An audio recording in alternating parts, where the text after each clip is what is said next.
illallah. Insyaallah kita akan membahas pertanyaan masih seputar wudhu. Ini ada pertanyaan dari teman-teman tentang bagaimana hukumnya wudhu di kamar mandi atau wudhu di toilet. Karena tidak semua orang punya ruangan khusus untuk wudhu. Dan memang anehnya kita ini ya. Kita ini kalau bangun rumah ada ruangan untuk mandi, ada ruangan untuk masak, ada ruangan untuk tidur, ada ruangan untuk ngopi. Tapi untuk ibadah yang paling penting sholat, musola nggak ada. Kemudian fasilitas untuk sholat, wudhu juga tidak disediakan khusus. Ini kita kelemahannya. Menyikapi hal itu, maka timbul pertanyaan, kalau wudhunya tidak di ruangan khusus, ya tidak di ruangan khusus untuk wudhu atau nggak punya padasan. Kalau orang Jawa dulu punya padasan ya, gentong yang ada lubangnya di bawah, taruh di halaman untuk minum atau untuk wudhu. Kalau nggak punya seperti itu, adanya kamar mandi, adanya toilet, atau ketika di mall atau di pasar, wudhunya tidak di tempat khusus wudhu, tidak di luar ruangan, tapi di dalam toilet, di dalam kamar mandi atau di dalam WC kalau bahasa umumnya ya. Kira-kira seperti apa? Sah tidak wudhunya? Kalau ditanya wudhunya sah atau tidak, maka wudhunya sah kalau memang syarat-syarat sahnya wudhu dipenuhi, kemudian hal-hal yang membatalkan wudhu tidak dilakukan, wudhunya sah-sah saja. Tetapi timbul masalah, orang wudhu itu ada sunnah-sunnah dan ada adab. Di antara sunnah-sunnahnya adalah membaca Bismillahirrahmanirrahim di awal wudhu seperti yang sudah dijelaskan. Kemudian nanti ada doa setelah wudhu. Dan ada adab-adab yang diajarkan oleh para ulama. Ada ulama-ulama yang menyusun doa-doa ketika basuh wajah, doa ketika berkumur, doa ketika membasuh tangan, doa ketika membasuh kaki. Seperti yang dijelaskan Imam Ghazali dalam kitabnya Bidayatul Hidayah. Jadi memang doa-doa itu tidak diajarkan Rasulullah SAW, tapi orang diajarkan untuk berdoa kapanpun ya. Apalagi kalau doa ini dari para ulama. Lantas bagaimana kita mau membaca doa di dalam kamar mandi?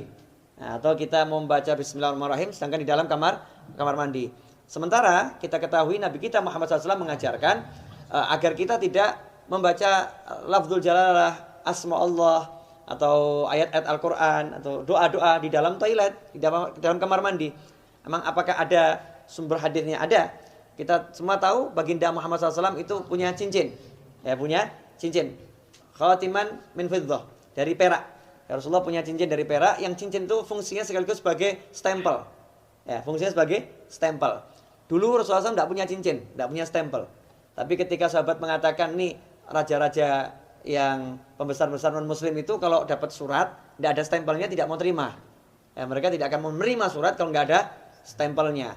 Rasul pun mengikuti, kalau begitu buatkan saya stempel. Ya, buatkan saya stempel. Maka dibuatkan stempel, bunyinya Muhammadun Rasulullah. Ya, Muhammadun Rasulullah. Jadi Allahnya paling atas. Berupa cincin dari perak. Ketika Rasulullah wafat SAW, setelah wafatnya Rasulullah, cincin itu dipakai oleh Sayyidina Abu Bakar As-Siddiq radhiyallahu anhu. Setelah wafatnya Sayyidina Abu Bakar dipakai oleh Sayyidina Umar ibn Khattab. Kemudian dipakai oleh Sayyidina Utsman bin Affan radhiyallahu anhu. Nah, ketika dipakai Sayyidina Utsman, cincin itu jatuh ke Bir Aris, ya sumur Aris. Ya, kemudian tidak ditemukan lagi. Nah, apa dasarnya? Ketika Rasulullah masuk ke khala, ke tempat buang hajat, Rasulullah selalu melepas cincinnya. Jadi ketika masuk ke tempat buang hajat, Rasulullah SAW selalu melepas cincinnya. Karena di cincinnya itu ada tulisan Muhammadun Rasulullah. Kalau membawa tulisan aja tidak dianjurkan, apalagi mengucapkannya. Ya, membawanya aja tidak dianjurkan, apalagi mengucapkannya. Berdasarkan hadis tersebut, yang diriwayatkan oleh Imam Al-Hakim ya, dalam kitabnya Al-Mustadrak Al-Sahihain.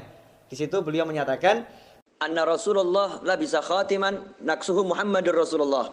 Fakana idza dakhala al-khala wada'ahu. Kata Al-Hakim dalam kitab Al-Mustadrak, Az-Zuhri menyebutkan bahwasannya Rasulullah SAW punya cincin yang tulisannya adalah Muhammadun Rasulullah. Idza dakhala al-khala wada'ahu. Kalau masuk ke khala, ke toilet, Rasulullah SAW selalu melepaskan cincinnya tersebut. Hadits ini sahih menurut ya syarat Imam Bukhari dan Muslim, tapi tidak dicantumkan dalam kitab hadis Bukhari maupun Muslim. Maka ditulis oleh Al-Hakim dalam kitabnya Al-Mustadrak yang disusulkan ya.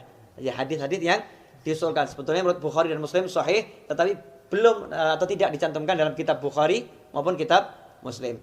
Nah, hadis ini menunjukkan memang kalau masuk kamar mandi jangan bawa tulisan yang mengandung nama Allah atau nama Rasulullah Shallallahu Alaihi Wasallam. Dari sini ulama kemudian mengambil kesimpulan kalau membawa tulisan nggak boleh, apalagi membacanya. Bukan haram ya, tidak boleh dalam arti tidak beradab atau kurang sopan. Karena itu seyukyanya jangan berwudu di toilet, seyukyanya. Cari tempat wudu yang memang betul-betul untuk wudu. Kalau tidak adanya toilet, barulah silahkan wudu di toilet atau di kamar mandi atau di WC. Tapi kalau wudu di kamar mandi, toilet atau WC, jaga adabnya. Apa adabnya itu?